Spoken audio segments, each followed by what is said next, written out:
So where I'm at is what was previously a Rite Aid, and happen to be here all alone today.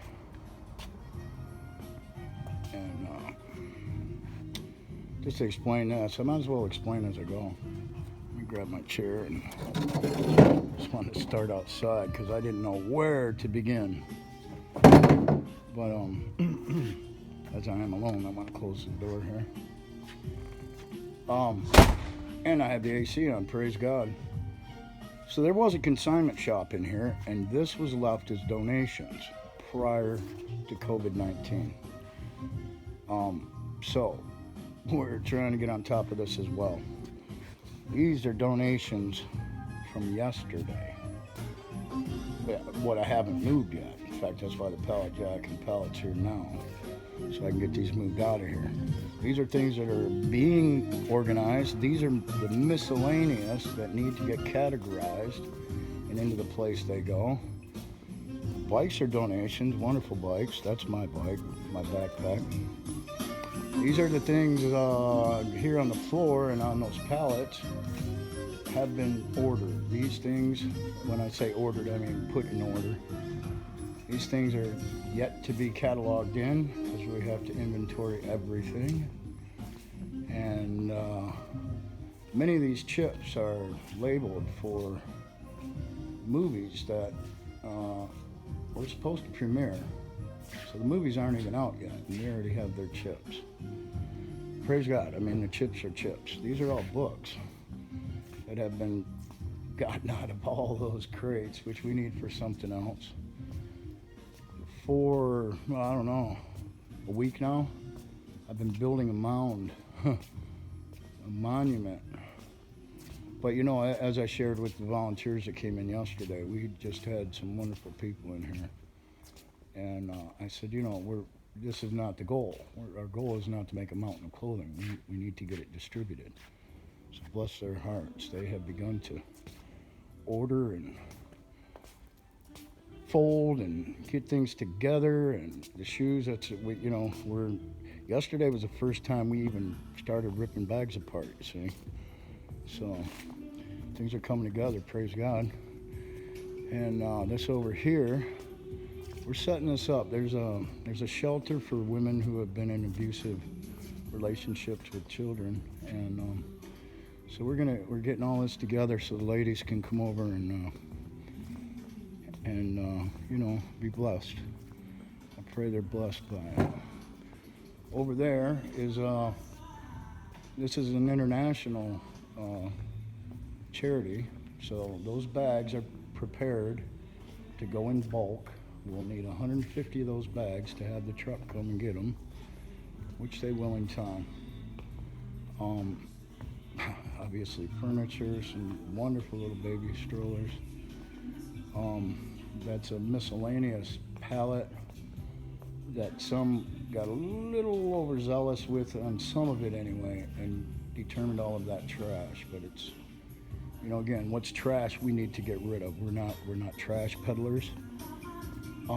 But you know, anything of value that will bless someone's life, we're to be good stewards of these things. And see, you know, the amazing thing is, here's again another irony. Were it not for this circumstance with the lockdowns and the COVID-19 situation, this is not our space. I mean, it just, how may I say, it's happened, right? It's happened. But the thing is, so this is our what I, for lack of better terms, call deep storage. And we've been having help in here. I know it looks just an utter mess right now, but that's so we can find some order and structure. I just removed the fridge from over there, put it in this room. It's sitting like it is because I need to put all the canned goods, etc. in this room, and I just haven't determined how to do it best yet. The refrigerator wouldn't be here if things were optimal, but that plug over in the corner and the plug it's plugged into are the only hot plugs we have right now, or the refrigerator would be in here. But that said, so we're getting somewhere. I mean, this corner was just packed. So it's gonna be, we're We're going to designate what can go in there quite well, and we're going to get this all laid out so that this thing can operate functionally going forward. And there's a lot here, you know. I mean, I don't know. I as I shared with the director, Diane, bless her heart, she is a trooper. I tell the volunteers every day we're here, I say, you know, thank God I'm in support. I do fairly well at that. I say, because if this were in my lap, if I were in charge of this, I'd say, okay, pack it up, we're going home. It's too much. It's just too much, you know. But it's not. When, you know, again, I'm not trying to make a living off this. You know, I'm a volunteer. This is not. But how may I say, you know, in one regard, I make a living here because our main priority is feeding people at this facility. So this is where this all goes about. We're, you know, it looks very haphazard, and you know, things are in disarray. But that's because we just got a load in this morning, some potatoes, and we always get some beautiful produce. I don't know how well you can see that. I'm not going to worry about turning on lights for the sake of this, but we, you know, when we get our deliveries, we have to make a big mess and clean everything up. And of course, when you have fresh produce, you have to go through your produce and make sure everything's all right. And but even that, we don't waste. Praise God. I mean, you know, produce goes bad and we can't provide it to people, but there's some animal sanctuaries in the area, and there's a beautiful woman who comes and picks that up for distribution throughout. She has some pigs herself, but you know, this pallet here with the blue pallet jack on it, I pretty much just leave that as a setup because that thing's piled high, you know, 4 or 5 boxes high every day that we distribute. We distribute food 3 days a week. And so how may I say, you know, part of this is just how may I say, I'll be honest with you, you know, these clothes I received from the mother of a man who committed suicide 2 weeks ago,